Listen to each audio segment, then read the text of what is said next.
10 a.m. Like to ask Representative Jennings to please give the invocation.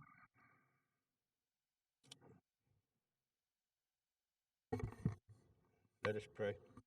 Our gracious Heavenly Father, we come to you in prayer this morning, asking for your guidance and direction as we conduct the business of the nation. Father, we ask that you would be with those that are sick, those that are taking care of them. Father, we ask that you be with those that have lost loved ones. In time of sadness and grief, comfort them. Father, we ask that you be with our servicemen and women, wherever they may be this holiday season.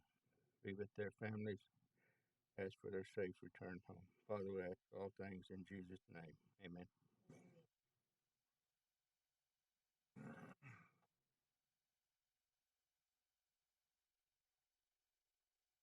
Roll call, Tracy Wade. Mary Crawford. Present. Joyce Deere. Present. James Jennings. Anna Marshall. Present. Lucian Tiger. Present. Yep. Chairman, you have 5 present, 0 absent. 5 present, 0 absent constitutes a quorum. All business conducted will be official. Next item on the agenda will be the approval of minutes from 12/6/21. I make a motion to approve the minutes. Representative Marshall made a motion to approve the minutes with any corrections necessary. Is there a second? Second by Representative Deere. Discussion? Hearing none, roll call vote, please. Anna Marshall. Yes. Mary Crawford. Yes. Joyce Deere. Yes. James Jennings. Chairman, you have 4 in favor, 0 against. 4 in favor, 0 against. That motion passed. Next item on the agenda will be the order of business, health systems, contract health. Good morning. Good morning, Chairman, committee. So the contract health budget, what you're going to see today is relatively flat across the board. However, we have added approximately 29 new positions into contract health. I think I've addressed the committee before in my monthly report about some of the improvements into contract health, and we believe that these 29 positions are going to dramatically speed up the approval process of referrals. And for the beginning of the year, we have basically taken that money out of direct assistance and pushed that over into these new positions. And I know intuitively you would say, why would you want to take money out of direct assistance and put it into salaries? However, when there is about a 2-month wait for an approval process, it doesn't do much good to have an approved referral if you're waiting that long. So we're going to add that. In addition to that, we also know that when the 2021 audit is completed, that there will be a significant carry forward in that. A lot of 2021's budget, we were able to pay a lot of these contract health claims through COVID funds. And so there is probably going to be a several $million savings built in there. So that's what you have in front of you.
Representative Marshall.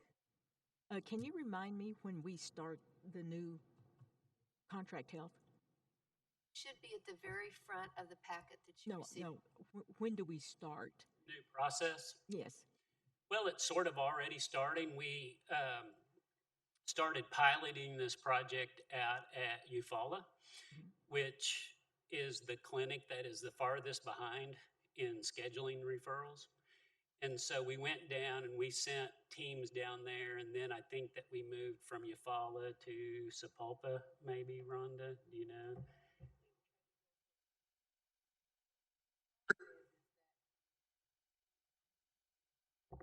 Yeah, we started at Eufaula and then we tried to go to Okima. The problem is that in order to fully implement it, we have to have the staff to implement it. And the reason for the increase in staff, and we were talking about that prior to this, was we tried to model it after a primary care model. And a primary care model is a team of healthcare experts that all focus on some individualized healthcare plans for patients. And so that's what we tried to model this off of, was a primary care model. So that you have in a primary care model, you have a doctor, you have a mid-level, such as a nurse practitioner or a PA, you have a MA, and you have a scheduler. And all these people have a set of patients that they're responsible for. And that way they can be up close and personal with that patient. They know the caseload, they know the needs of the patients, and they can establish a relationship with that patient. So we try to model this new contract health concept off of that. So that's where the increase of staffing come from. We noticed, well, we've always had some challenges in contract health, but even more so that we've gone through the pandemic. We are not quite sure what COVID is going to do with some of our patients who have some chronic conditions. What kind of long hauler symptoms are they going to experience? So it's even more important now that our contract health workers have an intimate relationship with our patients so that they can address their needs in a timely manner. It's always been important, but we want to put the emphasis on it now. And so that's why we have an increase in staffing, and so that's why we're trying to develop this model. So whenever we become fully staffed, it should actually ease up and we'll be able to move forward with the new plan. But right now it's really a challenge if we don't have the staffing to implement the plan that we need to. Okay. But you did start it in one place. We have attempted to start it in one place. And where we're trying to start it is we're trying to do real-time documentation. So when a patient would come in, they would get a referral from the doctor. The doctor would say, okay, I'm going to send this to Contract Health. Contract Health will contact you, and you may hear from Contract Health in a couple of weeks. You may hear from them in a month to get you an appointment with a specialist. What we're trying to implement right now is we're trying to implement real time. So once the doctor implements or says that we're going to write you a referral, the patient is to go directly to Contract Health, and we've got it to where the system will drop these claims every 10 minutes. And so that included an upgrade to the system as well. And then after 10 minutes, the patient will go to Contract Health, and then Contract Health will get you an appointment and a referral right then. And hopefully you walk out. It's our hopes and aspirations that they walk out with an appointment. It's really hard to schedule somebody an appointment when you don't know what their schedule is. You're right. So we think that may be a lot of the challenge for people not going to their appointment. So hopefully when they walk out of the clinic that day, they will have an appointment in hand. That is our goal. Okay. Well, I support the changes that you're going to make to Contract Health, and so a lot of kudos for that and trying to bring us up to what everybody else is doing so that our people are served. And so I appreciate that very much. Oh, thank you. And thank you for your support. Unfortunately, not all of IHS is where we're at right now. And that was one of the reasons why we had to assume our Claremore shares. And so we know that's going to be an extra caseload for our Coweta and our Sapulpa area. But we hope that we can provide better and more efficient and timely care for our Claremore patients than they were getting, and also for our patients that we already see. So we appreciate your support. Okay. Thank you. Thank you. Representative Deere. Rhonda, in connection with that, you said you might walk out with an appointment that week, or it might be a month. During that time right now, until you get to this point, are these patients, is their appointment acknowledged with them that they are working on an appointment? So they just don't go away and think, well, I went, but I'm waiting to hear from them, and they don't know how long it's going to be. Unfortunately, I don't believe that was built in the previous process. We, as we move forward, though, that will be something that we will address, and that is something we can address today. Actually, I can go back and speak with Contract Health and see how we can incorporate that into their process until we get to the point that we want to be. But yeah, that's a good idea. I Thank appreciate you. I that. would hope so, because these patients, they never know. They're just Right. waiting and waiting, and sometimes it can be several weeks. That's exactly So that right. would help them. Yeah, that's exactly right. And I know with my grandpa, he would never have called. Yes. So I appreciate that comment. Well, thank you. Thank Well, you. there's another caveat inside this as well. And typically, if it's just an elderly patient that has Medicare, or they have something that's not really an issue, you can do that pretty quickly. But if they're on some kind of managed plan, whether that's in a HMO or a managed insurance plan, or they're on Medicaid, if there's a Medicaid referral, you have to fill out a whole separate form for Medicaid, and it has to go to the state, and it has to be approved, and we don't control that as well. So there's lots of caveats depending on who you are and what you have. If you've signed up for a managed Medicare plan, then we have to have those approvals done by that managed Medicare plan. It doesn't just affect us. So there are caveats to this as well. Yes, I understand. Thank you, Mr. Terry.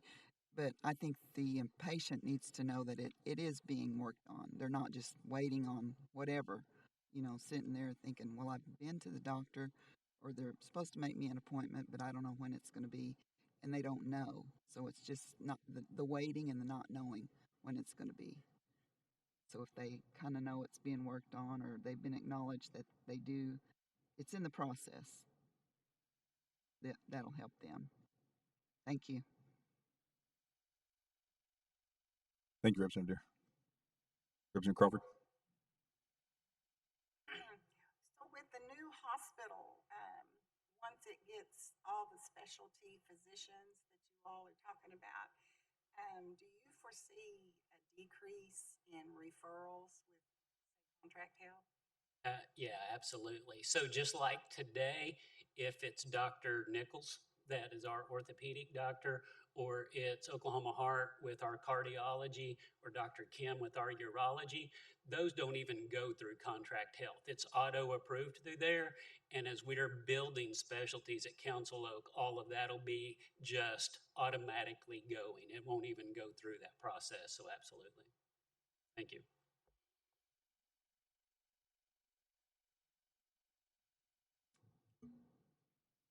President Jennings. Thank you, Chairman. I just have a couple of comments to make, and I know that it doesn't mean anything, but I would also like to point out that the CH09, the case manager LPN, the increase is 22,000, and then the CH10, the quality assurance coordinator, is an increase of 20,000. Thank you, sir. Thank you, Representative Jennings. Yes, Representative sir. Marshall. I make a motion to approve the Contract Health budget. Representative Marshall made a motion to approve Contract Health budget. Is there a second? Second by Representative Crawford. Discussion. Hearing none, roll call vote, please.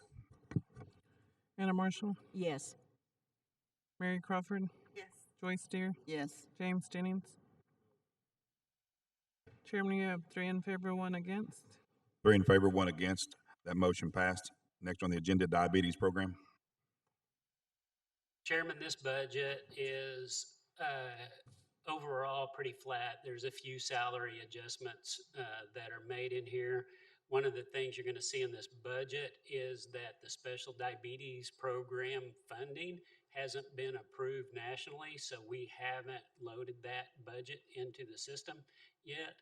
And once it gets approved, we will end up loading it. But that's why you're going to see on the bottom line of this thing where there's a difference between the 3.8 and the 1.8.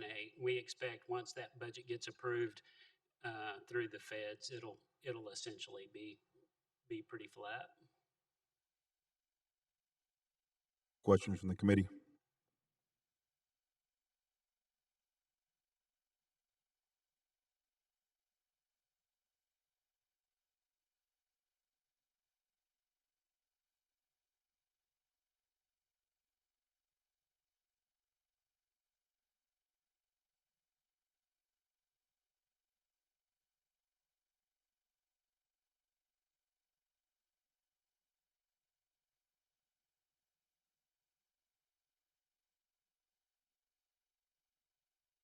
Mr. Chair, Representative Marshall. if there's no questions or any discussion, I make a motion to approve the diabetes program. Representative Marshall made a motion to approve the diabetes program. Is there a second? Second by Representative Deere. Discussion. Hearing none, roll call vote, please. Hannah Marshall, Yes. Mary Crawford, Yes.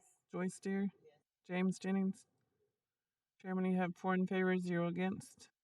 4 in favor, 0 against. The diabetes program budget's approved. Before I go into behavioral health, I've got Mr. Fletcher, Mr. Darnell on there. This has nothing to do with health, but we have some questions about some emails we were sent this morning, so we're going to address those just real quick so Mr. Darnell can get back to whatever he was doing. All right. Mr. Darnell, Mr. Fletcher. Good morning. Yes, sir, Chairman. We'll start with Mr. Fletcher. Mr. Fletcher, Yes, sir. could you please address the Hi, I was predicting the future. somebody's That's not me, I promise.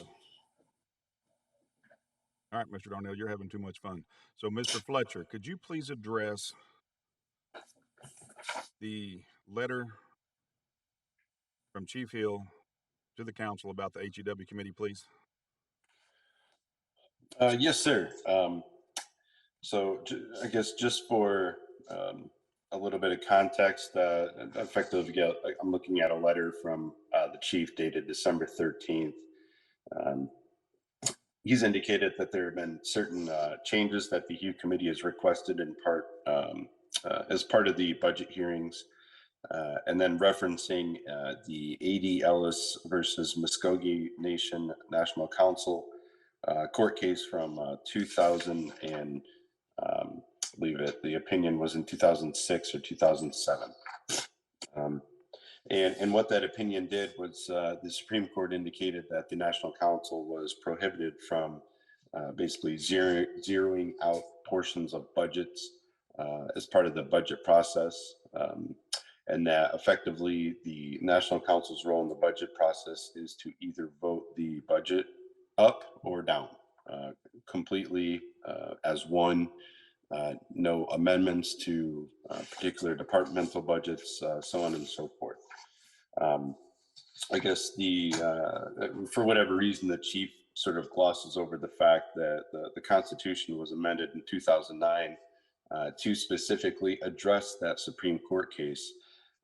And former Representative Ed LaGrone, as part of the Constitutional Convention, proposed an amendment, specifically Amendment 51. And what that amendment was intended to do was take a piece of language from the National Council's authorities regarding the ability to pass legislation and put that same language into the provisions regarding the budget.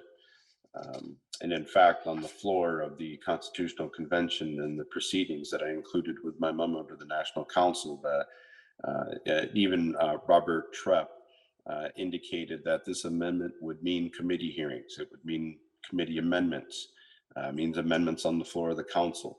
A viewpoint that this was the opportunity for citizens to have their representatives to have a voice in the annual budget specifically. So since that time when the amendment was passed, there have been no court cases or challenges to that specific constitutional amendment. business has proceeded as usual after the Ellis administration in terms of budget hearings. However, with these particular budget proceedings, the chief had sent this letter over, which prompted my memo. I believe the Attorney General is in the process of formulating an opinion from their office. But that kind of runs down the situation, Chairman. Thank you, Mr. Fletcher. Mr. Darnell, Yes, sir. the last sentence in the last paragraph in the letter, which you're not privy to, I don't believe, from Chief Hill states, however, I believe the budgets prepared by the executive branch departments were carefully prepared to adequately reflect the funding needs of the departments. I am not in agreement for any proposed and amended changes to those budgets. So with that being said, Mr. Darnell, my opening question to you when the HEW committee meeting first met was, is the budget presented to the council a balanced budget? And your answer to that was no. Is that not correct? Yes, given the options to answer yes or no, my answer was no. Correct. So my question is, how does Chief Hill expect the council to approve a budget that there's the money is not adequately there to cover that budget? How would he propose and how would he suggest to us that it's a good thing to pass the budget that was presented to us? Because I know that there's legislation that we needed to amend the gaming revenue again for the third year in a row. That had to take place for the budget to be balanced, and also carryover is a huge part in balancing this budget. Is that correct? Yes, that is correct. So again, what was Chief Hill comments to you? If you feel comfortable answering that, if you don't, I understand how he can present a budget. Not only did he present the budget at the end of November when the fiscal year started October 1st, but he presented us a budget for fiscal year 2022 in November. Here we are in December, still having budget meetings. How did this happen?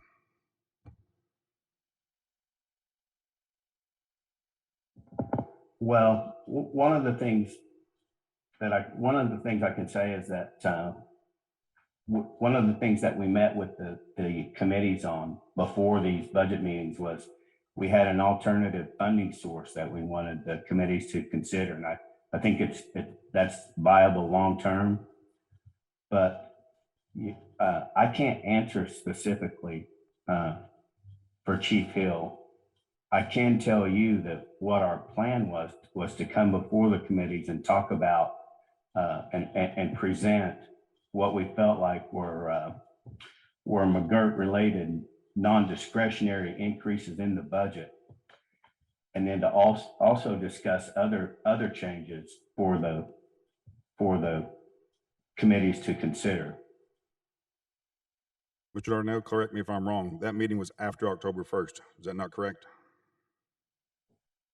I believe that's correct. Yes. The meetings with the committees, yes. Yes, sir.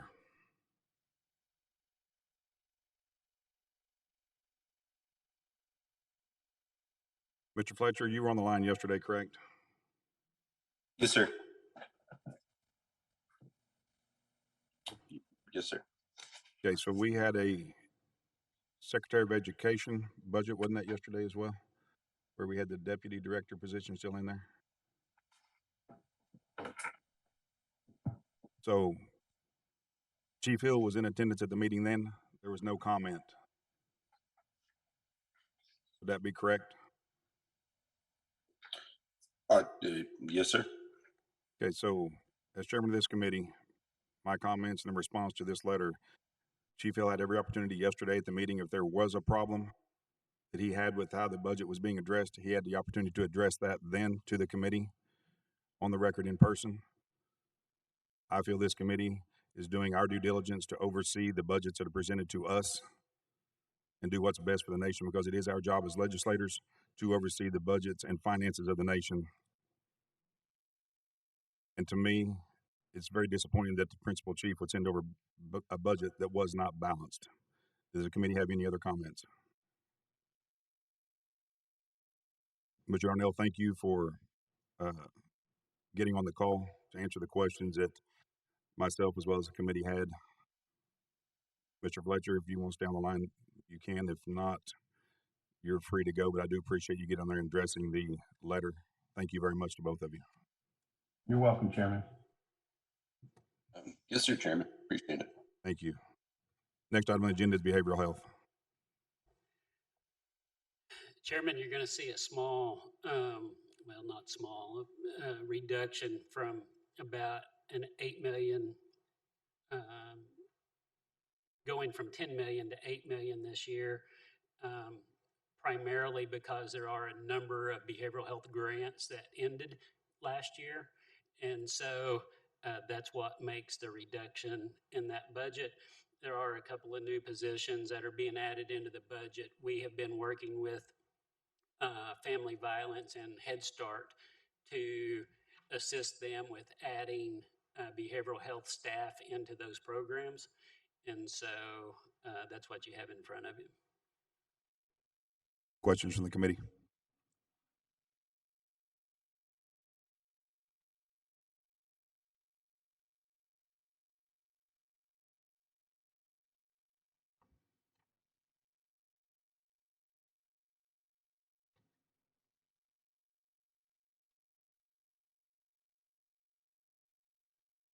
I have a question. Representative Marshall. Thank you, Mr. Chair.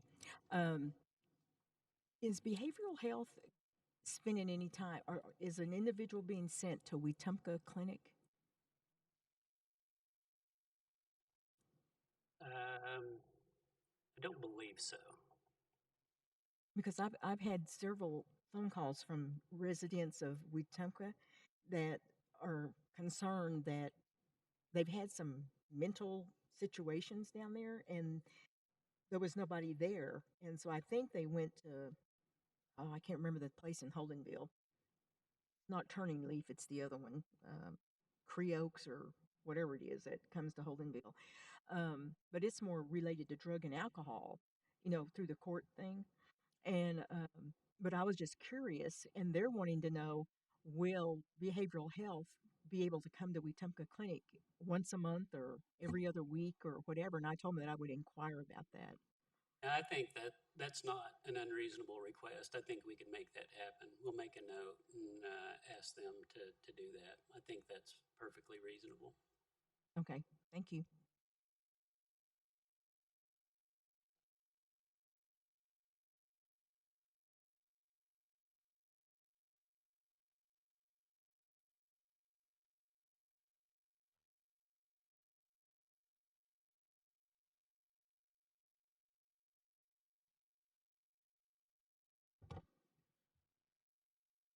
Pleasure of the committee. No. Motion to approve by Representative Marshall. I have a comment. Representative Jennings. So are all of these positions currently filled? Could you tell me which ones aren't?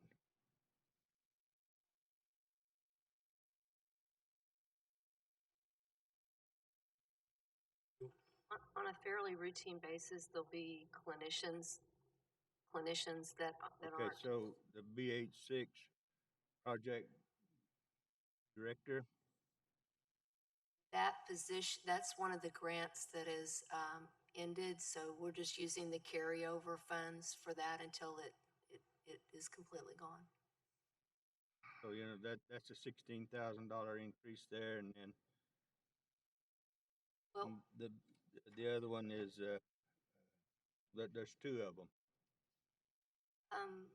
and so you I'm looking at the project director for MS. So when we hire a director, their salary is split between so the one different. of them is the youth suicide prevention, and the other one is the SAMHSA.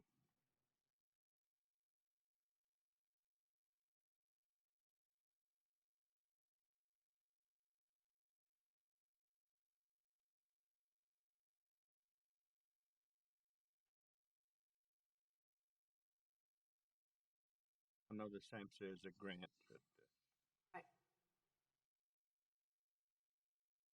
That is someone that did not receive it. They did not receive an increase, but their current salary when they moved into that position was the 60,000. That's why they're marked as rate frozen.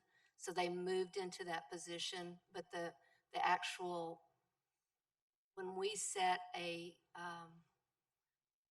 scale for the program director, it is the 44, but this person is over, so they're working in a grant. They're not receiving an increase. So when we set that current, that's for that position, but that particular person that's working in that grant is above the scale, so they will not receive an increase and as long as they're working in that position. well, you have 4 or 5 positions that's got increases like that, and I just want to make note of that. Okay. Thank you, Chairman. Thank you, Representative Jennings.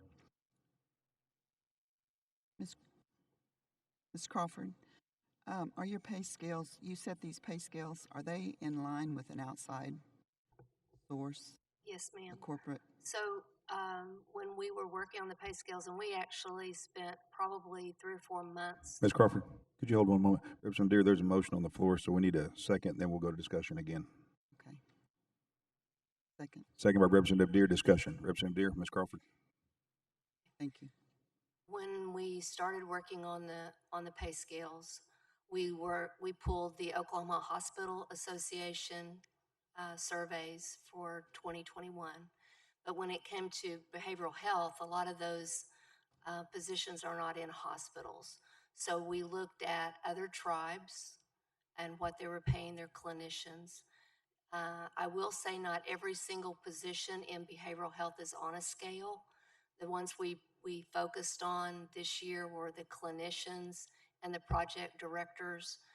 Some of the coordinator positions, it's really hard to try to find like positions. So not 100% of behavioral health is on a scale. But we did do some adjustments in the clinicians. They're based on, do they have a master's degree and do they have special training in, let's say, play therapy is one. So when someone gets certified in play therapy, they've gone through a year of training under someone else to get that. So when they've done that, they're at a different pay scale than someone who cannot do that. So the pay scales, I think we have 3 clinician levels for behavioral health. Is it hard to recruit people Pardon for me? those? Is it hard to recruit people for those Yes, positions? Yes, it is. We always have open positions for behavioral health clinicians. Unfortunately, like most healthcare jobs, people will jump for 25-cent increase. So yes, it's very difficult. Okay, thank you. Thank you, Representative Deere. Any other discussion? Hearing none, roll call vote, please. Anna Marshall, Mary Crawford, Yes. Joyce Deere, James Jennings. Chairman, you have 3 in favor and 1 against. 3 in favor, 1 against. That motion passed. Do we have a physical rehab center budget, Ms. Crawford? No, there's the physical rehab center is kind of the overall name for the building that the SNF and the LTAC are in. So there's not another budget for that. Okay. Thank you. We'll go to the SNF LTAC? or LTAC. Okay. Thank you. So the only real changes that you're going to see in these budgets is because the LTAC and the SNF are really 2 different licenses, and we have to play a shuffling game because we've got certain staff in that building and they spend more time on the LTAC side or they spend more time on the SNF side, that we go in and we make those adjustments based on where they spend their time in that facility. So if a certain nurse is spending more time on the LTAC than the SNF, we move that cost over into the LTAC, and that's all represented in our Medicare cost reports and so forth. So really what you're seeing is an essentially a flat budget there that with between the LTAC and SNF with those dollars just adjusted to where it was allocated. Questions from the committee?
Representative Deere?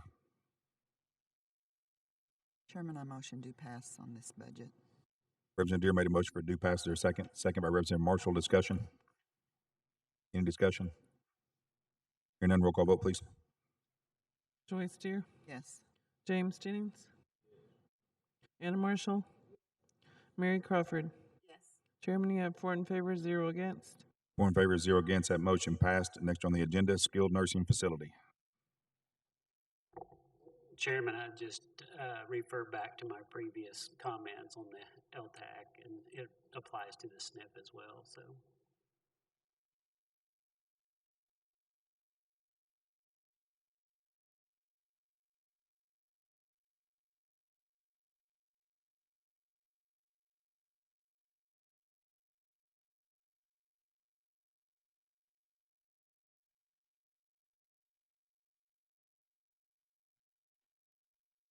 Questions from the committee? Representative Marshall? Motion to approve.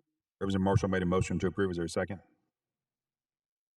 Second by Representative Crawford. Discussion? Any discussion? Hearing none, roll call vote, please. Anna Marshall, Mary Crawford, Yes. Joyce Deere, James Jennings. Chairman, you have 4 in favor, 0 against. 4 in favor, 0 against. That motion passed. Next item on the agenda will be the Oatmogee Hospital. Chairman, the Oatmogee Hospital,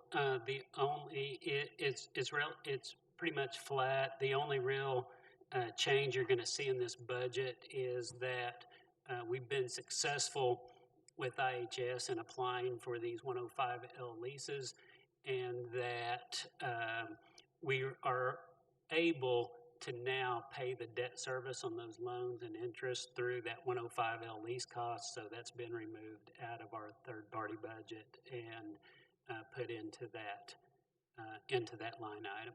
Other than that, there's nothing significant in there.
Mr. Chair. Representative Marshall? Motion to approve. Representative Marshall, could you hold that for one moment, please? We have to get some batteries. Thank you.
Representative Marshall?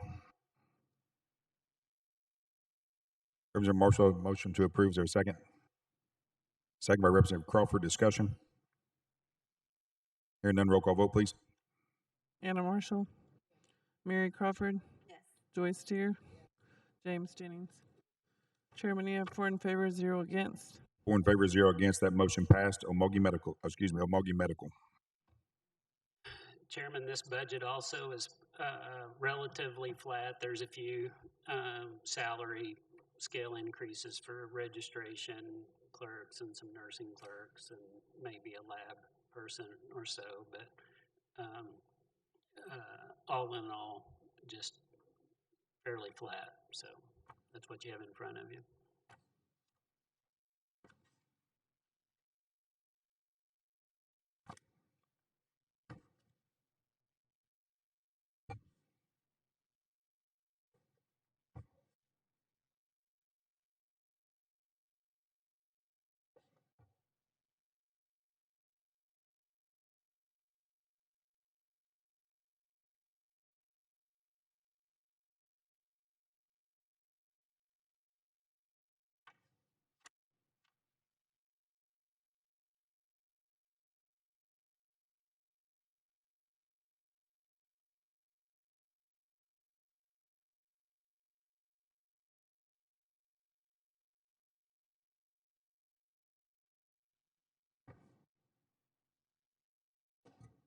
Representative Deer?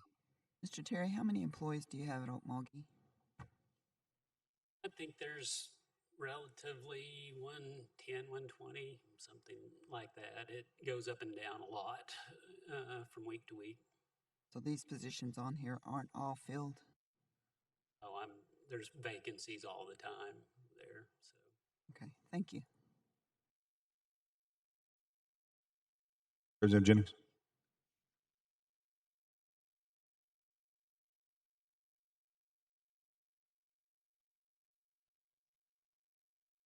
Chairman, I have a question on the Director of Nursing, the RN 11. I'm sorry, sir. What was the question? Yes, going from 89 to 110, that's a $21,000 increase. Yeah, well, as you know, last year was a significant hit on nursing throughout Oklahoma. And we had to start going in and making adjustments as hospitals were giving significant bonuses and increases and pay scales and so forth. So that was all part of our nursing scale as we were making adjustments last year, trying to overcome those, all of those issues with nursing during that pandemic. So, Thank you, Mr. Terry.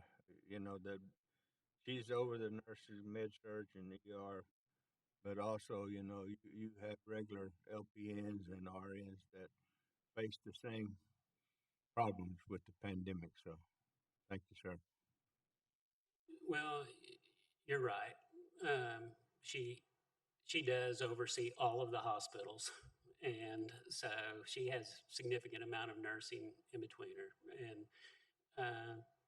and she's highly qualified too. So we would just hate to lose that level of person because we weren't able to make those adjustments. But I understand your point. We're equally concerned about the LPNs as well.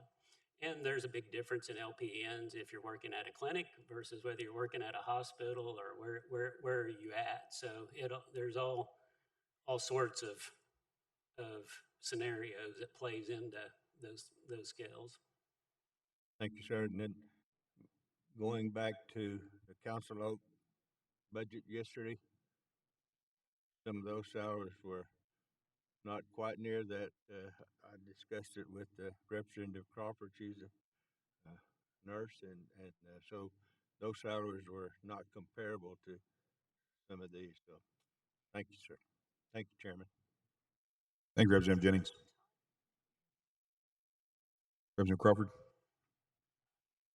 Mr. Terry, on the nurses at any of the clinics or hospitals, are they, if you're shorthanded and their caseload is down, do you move them around, shift them around to other departments? We do if they need to. I think one of the other important things to understand when it comes to RNs and LPNs and so forth is that they're eligible to make overtime by working in different places. And so, you know, we had an RN last year or 2 years ago, they made $180,000 because of overtime pay.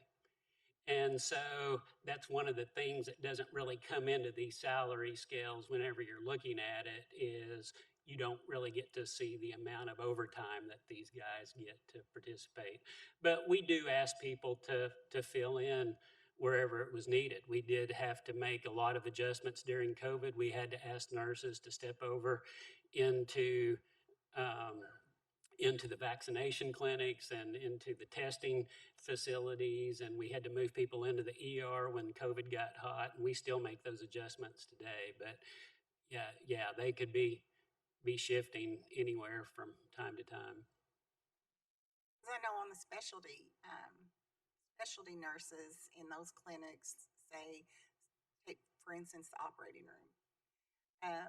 You know, those nurses and I don't know if you guys use LPNs in our operating rooms, but those nurses, when their caseloads are down, you know, they're able to go to other departments versus, you know, somebody working on med surg are not able to go to the operating room and help out. But I just feel like those specialty nurses should be the ones that have a pretty good increase in salary because they are able to move around within the hospital in different areas.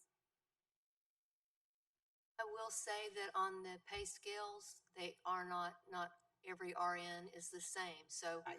we have a specialty for your ER and your OR nurses, different than med surg, the same as they're different for clinic. Yes, ma'am, we do pay them differently. And what is your percentage on shift differential? I don't know the percentage. I know that they pay a $2 and $3, and then some of them are a percentage, but the RNs are a set amount per shift differential. And I'm sorry, I don't know all those amounts, but it's kind of pretty much the standard for a shift differential. So evenings and nights pay more than evenings, and day shift is just standard. And as well as holiday pay? Yes, ma'am. Thank you, Speaker. And we had to make, and there were times, especially during COVID, where we had to go in and make shift differential increases just because we couldn't get people, right? So a lot of that's depending on what the supply and demand is at the time. And unfortunately, nursing, and no disrespect to nursing, Ms. Crawford, but sometimes they just have you. You got to have them, and you're willing to do whatever you got to do to get them. And so we were definitely last year in that predicament a lot. So thank you for the question, though. Thank you, Representative Crawford.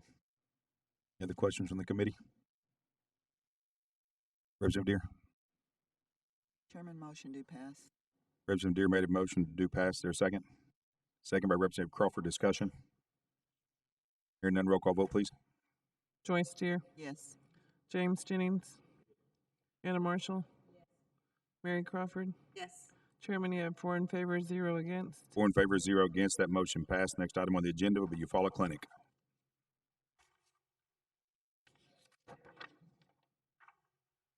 Apologize. Typically, when I see red, it means off, and I keep confusing that.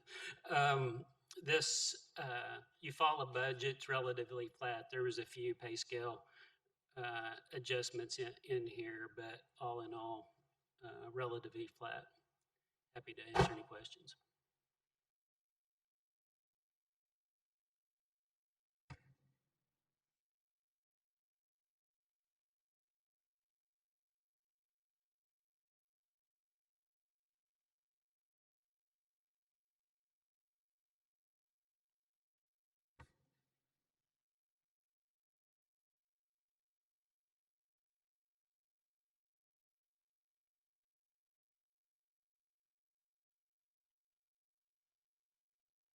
Chairman, I will make a comment. Probably the two biggest salary increases in the clinics for this year, you're going to see this across the board, was the administrators had a significant increase over last year. We tried to bring them into market rates, which was comparable with other tribal nations to compete there. And then also the LPNs were the other significant clinic positions that received that. So thank you. Thank you.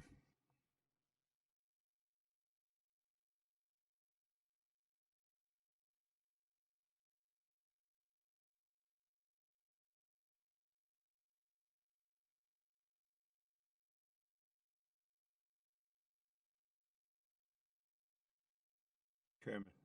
Representative Jennings. So, Mr. Terry, say the pharmacist, the RX01, this 120,000. Is that in addition? If they are a core person, is this in addition to what they receive from the core? No, sir. There's no increase on pharmacists. Pardon me? No, there's been no adjustments on pharmacists. You don't have any core person in the pharmacy? Commission core? Is that what you're asking? I'm sorry. So like, is it Mr. Daniels? Isn't he a core person? He's a commission core, yes. They're not listed on these. Okay. But he is over the pharmacy, right, at Coweta? Well, kinda. He's an administrator, and he has oversight of the pharmacy refill center. So he's not a working pharmacist that's out there working in pharmacy. But well, I'm a little confused here because I thought that the core personnel were also compensated by the tribe along with their. We do, but we pay an invoice to Indian Health Service there. So those salaries aren't reflected in this budget. They're listed under contracts because it's a contract. We don't pay. They're not paid through payroll, so they're listed under contracts. That's a contract line item. All the commission core. Okay. Thank you, Chairman. Thank you, Representative Jennings. Representative Marshall. I make a motion that we approve the Eufaula Clinic budget. Representative Marshall made a motion to approve Eufaula Clinic. Is there a second? Second by Representative Deere. Discussion? Hearing none, roll call vote, please. Anna Marshall, Mary Crawford, Yes. Joyce Deere, James Jennings. Chairman, you have 4 in favor, 0 against. 4 in favor, 0 against. That motion passed. Next item on the agenda is Coweta Clinic. Chairman, Coweta, by and large, not, I'll have the same comments about those positions that we mentioned earlier. One of the significant differences you're going to see in this budget over last year was Dr. Reed, who we moved from the Coweta Clinic to Council Oak. Her position specializes in HIV and hepatitis patients, and her patients, I'm trying to figure out how to say this, are expensive. And so their drug medications will get into sometimes hundreds of thousands of dollars worth of medication when it comes to treating those patients. And so what we're having to do with those patients is we are trying to move that cost over into Council Oak and reflect all of that today. So that's been moving from 2021 into the new clinic at Council Oak in 22 and reflecting where those drug costs are coming out of. So that's the main difference, what you're going to see in these numbers. Thank you, Secretary Terry.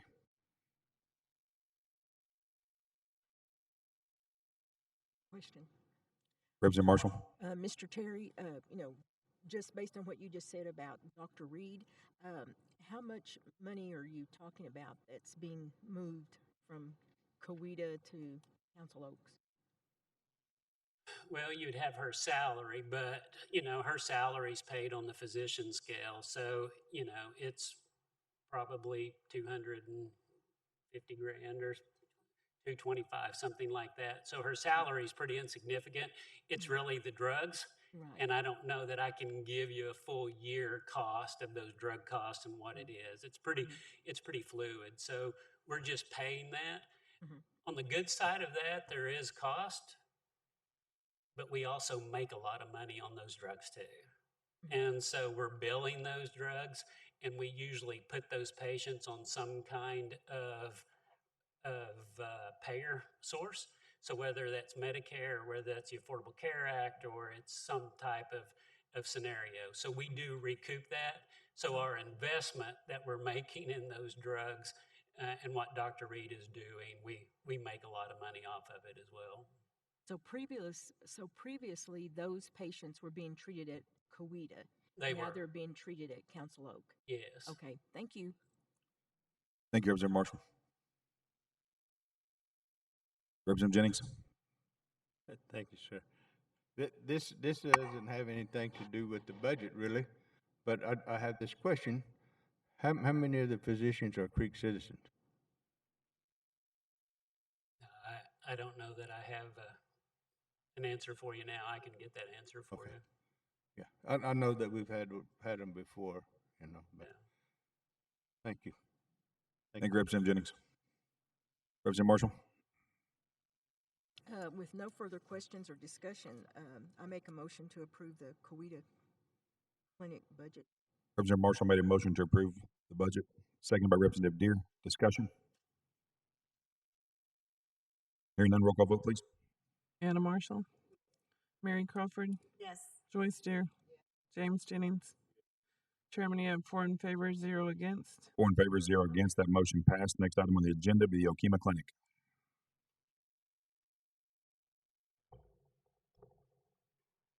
Chairman, could I make one additional comment to Mr. Jennings? Yes, Secretary Terry.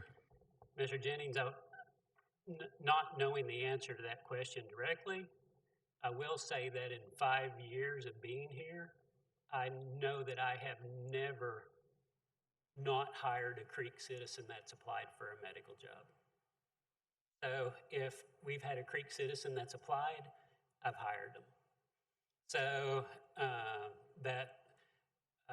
I don't know of any that we have not hired if they've had a citizen looking for a role, unless they've had, maybe we had one that had a licensure problem or something like that. But as a rule, if you're a Creek citizen, if you're native and you're looking for a physician job, you have a job with us. So I would like to say that. Thank you, sir. Thank you. Thank you, Secretary Terry. Thank you, Chairman.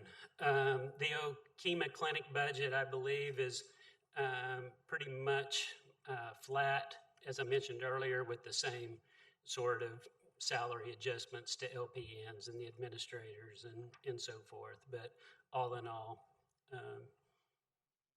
pretty uneventful. So that's in front of you. Thank you.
Representative Deere. Chairman, I motion do pass.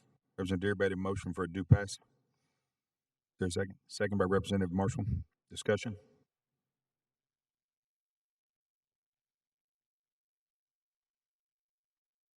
Hearing none, roll call vote, please. Joyce Deere, Yes. James Jennings, Anna Marshall, Mary Crawford. Yes.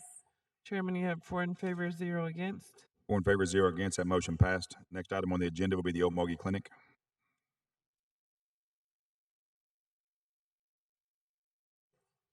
Chairman, there's a few moving parts in the Oatmogee Clinic budget that's going to be a little different from last year that you're looking at.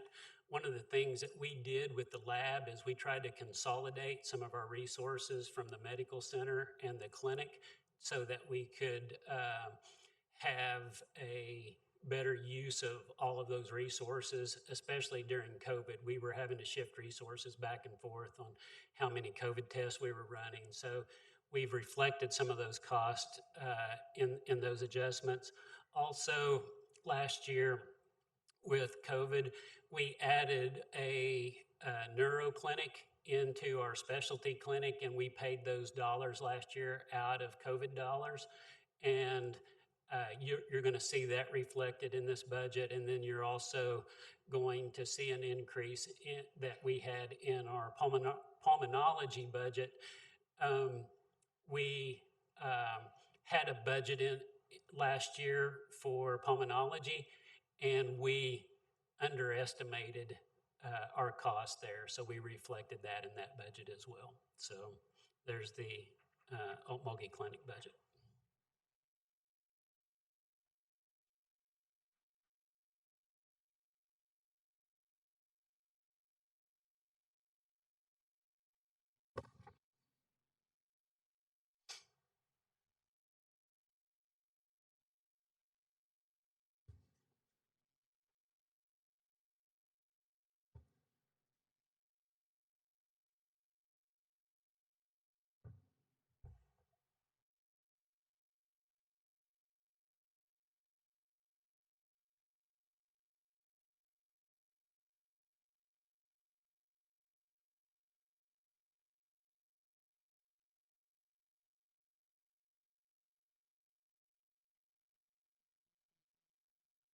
Representative Marshall.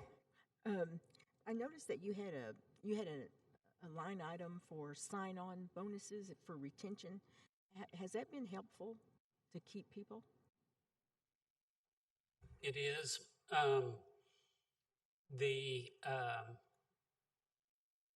Once again, the market last year was pretty crazy on people trying to jump, and we've never been in this situation before. In 30 years that I've been in healthcare, I cannot remember people outbidding each other on a weekly basis almost of jumping around. So yeah, it's been very helpful to have that. Do you feel like you should increase that amount, or are you okay with that amount? Actually, our sign-on bonuses are significantly below what Tulsa's paying. But what we try to explain to all of the applicants is how good our benefits are. But the sign-on bonuses that we have set up are really about a fourth of what Tulsa is paying right now for the same position. So I think we have to have them. They have helped us get some good employees. Okay. And I don't think that our staff, Ms. Marshall, I don't think that we're out there necessarily stealing people from the Tulsa market. I think that what we're probably doing with ours is keeping our people from going to Tulsa. So you have a lot of nurses that live in the Henrietta and Oatmogee and Eufaula in this area. And what we're really doing in these scenarios is we're trying to keep Tulsa from taking ours. And I think that that's probably more of the scenario than the other. I will say we have recruited a few nurses into the medical center during this process, especially when the Tulsa hospitals were really full of COVID and some of these nurses were looking for a little better quality of life. But I think that when you look at our benefit structure, we're at 56% of our salaries goes into benefits, whereas at Tulsa Hospital, it's typically about 21%. So and really, I think that one of the things that's probably saved us on a lot of these scenarios is just how good our employee benefit, our employee insurance plan is right now. And with the no copays and no deductibles, that's really kept a lot of our nurses as well. Okay, thank you. Thank you, Representative Marshall. Representative Jennings. Thank you, sir. So, Mr. Terry, on the orthopedic surgeon, that's Dr. Nichols. So, do you plan on having that position at Council Oak? So, as you know, Dr. Nichols doesn't do total joints. Dr. Nichols does everything in ortho that he doesn't do totals. He doesn't do spine, and he doesn't do hands.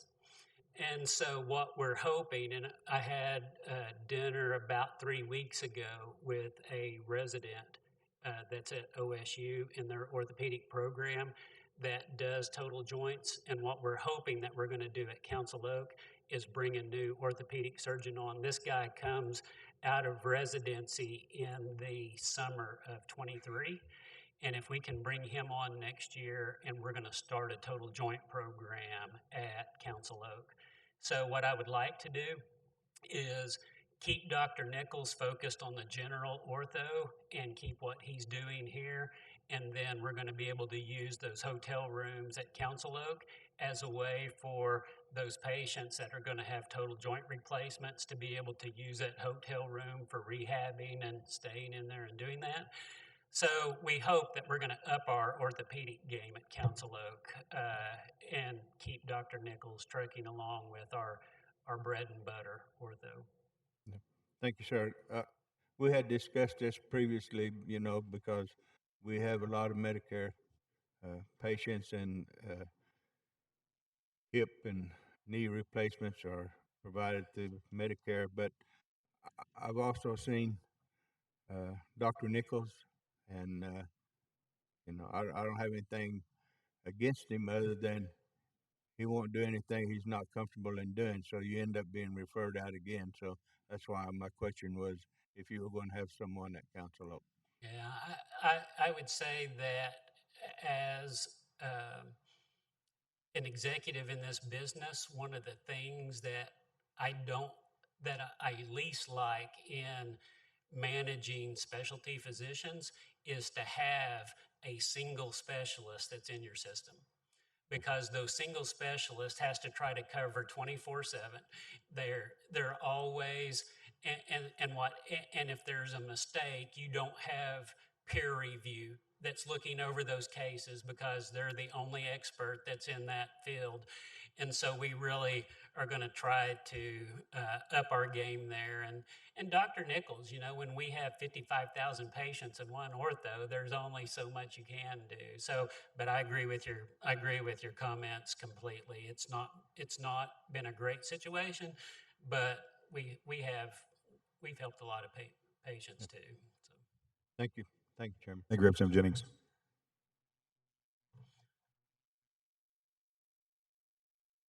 Representative Deere.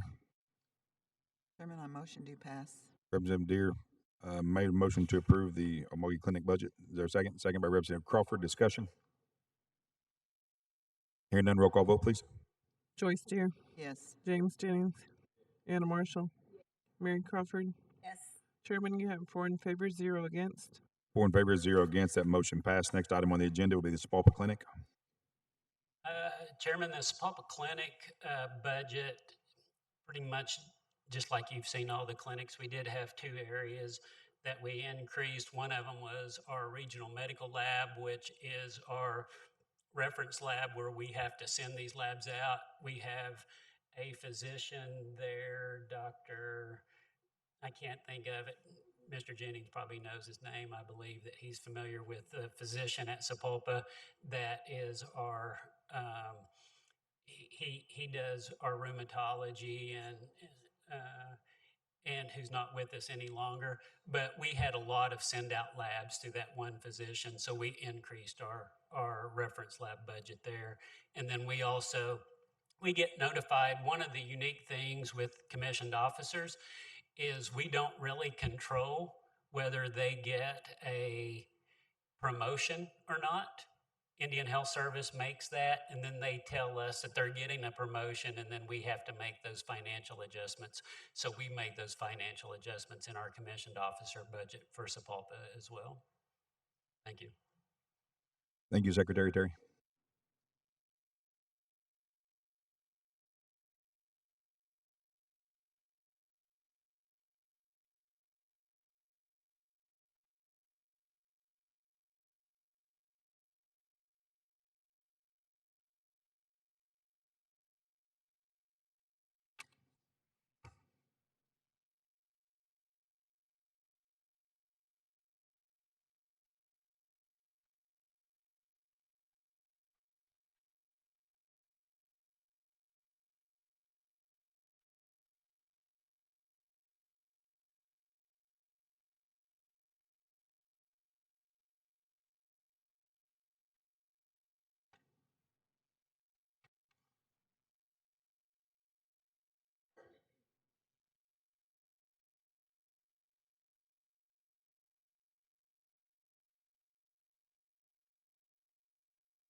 Representative Crawford. Mr. Terry, do you guys have a representative from our health department that goes and talks with the nursing schools to try to? We have. I think that we've worked. I know that we've been to a lot of different schools this year. One of the unique things, I'll take the opportunity to address this, is that we're going to do something this year that we've never done before. And I know Ms. Beaver, we've given her the lead on having an internal nursing program. Would you like to explain that to the council? you would. Yeah, as you guys have heard and our experience through the pandemic is finding nurses has been quite the challenge this year. And so what we want to do is we know that we have some employees that are very committed to the Muskogee Creek Nation health system. And so we want to show that our commitment to them as well. And as part of that, we're developing a nursing program for any employees who already have a CNA license. If they already have a CNA license, then we want to fast track them and invest in them and put them through a nursing program. And so we're going to do it for employees who have been tenured for over a year, because we feel like that shows a good faith effort that they're going to stay with us and not run to Tulsa for a larger bonus. We're going to have them sign an employment agreement of about 2 years, and we're going to partner. We have been meeting on a biweekly basis with Green Country Technology Schools to develop, and since they already have a successful nursing program, we want to develop this LPN program for any employees who have been with us for over a year, any employees who do not have a disciplinary action in their file, any employees, and fortunately, we've had a lot of interest from Creek citizens. So our first cohort will be Creek citizens who are interested in an LPN program. And so we've already got a survey, we've already got a list of employees, and so now we're going to go and interview them after the holidays and see if they are truly interested in this, because it is a full-time commitment. They will have to continue to go to school, and they will have to continue to maintain a work schedule, so maybe they'll have to work in registration on the weekends to get their hours so they can maintain their benefits for the tribe. So it is a full-time commitment, and so we want to make sure that they're fully vested, because we will be fully vested in them.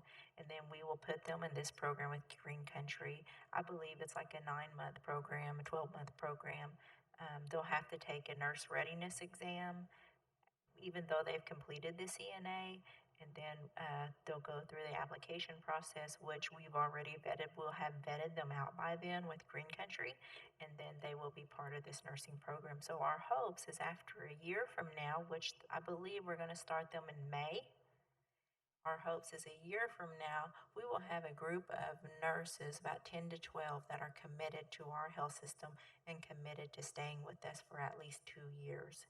We will evaluate the program in probably about another 6 months after May to see if it's working. Do we need to make some adjustments? And how do we move forward if this is the way we want to continue to go? So we'll continue to grow our own nurses a year at a time. And maybe we can even start having 2 programs going at the same time, but starting at different, the possibilities are endless. So this is our first pilot project with that, and we want to be able to use some of our COVID funding to fund this, so that, because that's what the COVID funding is to help us with access, to help us with basically recovery from COVID. And so that's what we're trying to do with this nursing program, is to grow our own. Do you all get very many nursing students out of OSU? Oatmogee We do. They're rotating right now through the hospital. So they do a rotation through us. We have, I think, 3 or 4 schools that rotate through there. And then, but we have nursing affiliation agreements with probably 8 to 10 different schools where they, pardon me, where they send nurses to do rotations with us. So we have a very robust nursing affiliation program. Good. That's good that you have the incentive for the employees. Yeah, I think that every employee wants a career path, and there's probably no better career path than a nurse. They can start, from a CNA and go up to an LPN, up to an RN, up to a BSN, up to a nurse practitioner, up to whatever. So we really would like to be known, to be able to have that career path for these employees, and just not only that, from a selfish side, I can hold them hostage for a few years whenever we're helping them do that. So that's the selfish side of that. But I think that every every person wants a career path forward, and I think that's